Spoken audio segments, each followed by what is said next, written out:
So with the GoPro Hero 12 Black, GoPro released a new feature on this camera that really hasn't gotten a lot of attention, but I'm pretty excited about. With the GoPro Hero 12, it's now possible to set all three elements of the exposure triangle to static values for daytime time lapses. Now with prior GoPros, you could not do this for daytime time lapses, but you could for nighttime ones. So with nighttime, you could set a static shutter speed and a static ISO. And of course, the aperture in this camera is f2.8 at all times. But for daytime time lapses, with that shutter speed, you only had auto as an option. Before I show you the settings, you might ask, why does it matter that I have all elements of the exposure triangle static for a time lapse? A couple different reasons for that. One of them is if you don't have all three elements static, the lighting is going to constantly be changing. And even if you set a static ISO with that static aperture of f2.8, your shutter speed is still going to constantly be changing. And oftentimes with the auto shutter speed, the camera will default to a really fast shutter speed to properly expose it. And that can make things look really sharp, and they don't really flow smoothly through that time lapse. It looks a lot better when the shutter speed is slower. And of course, it does also matter if you're doing a sunrise or sunset time lapse.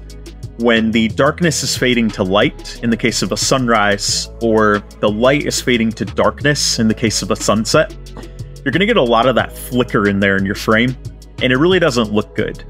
But when you can set all three elements static, and the lighting is not changing on the camera, it's only changing in your scene, you're going to have a lot less flicker, or no flicker at all. What I'm going to do is I'm going to show you how to accomplish that in the GoPro Hero 12 for a daytime time lapse. And the interesting thing is it's not even done through the time-lapse mode. Let me show you where those settings are so that you can try this on your GoPro Hero 12. So you first of all want to make sure you're in photo mode. Once you're in photo mode, you want to click down here on the bottom. And what you can do here is you can go down to the bottom and click Create New Preset. And after you've clicked that, make sure it's on photo mode, click the check mark. For the lens, you can set wide or linear, it's up to you, but I recommend wide. Time lapses look great with wide. For the output, I recommend selecting RAW, because that's going to give you a lot of that editing flexibility later on. For the interval, this is the key setting right here. So for daytime time lapses, which I recommend using this for, I usually like to do it at 3, because usually I'm doing like a sunset time lapse, something like that. And I like that 3-second interval because there's usually that time during sunset where you get that really nice scene in the sky where the sun hits everything just right, and it doesn't usually last very long.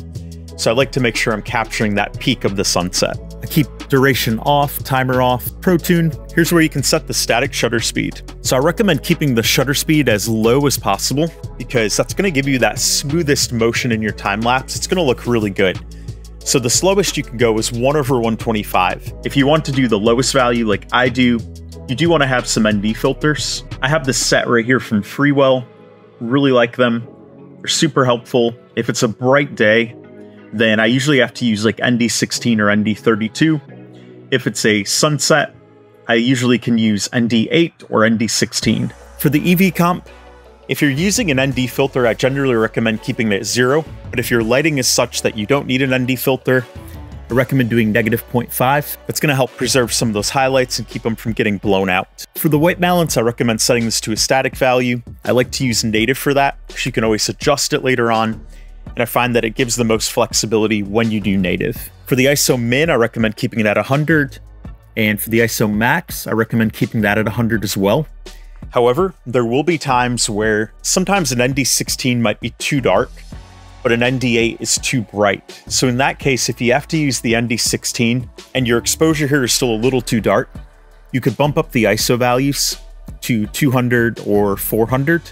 And then set them static there as well. I just recommend making sure your ISO min and max remain at the same value. That's going to ensure that the ISO aspect is static and not changing on you. Sharpness, I recommend keeping this at low. And then color, I recommend keeping this at flat.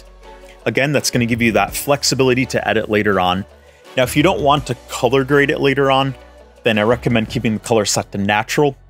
And then the white balance, if you're doing a daytime time lapse, I recommend 5000K. But if you're doing a sunset time lapse, I recommend going for 6500K up here. But if it's daytime and you don't want to color grade it later on, go for 5000K. So that is how I capture time lapses using static values for all three elements of the exposure triangle. I definitely recommend trying it out if you own the GoPro Hero 12. When you play around with it and get a feel for it, it really can give you some fabulous, stellar results with your GoPro time lapses.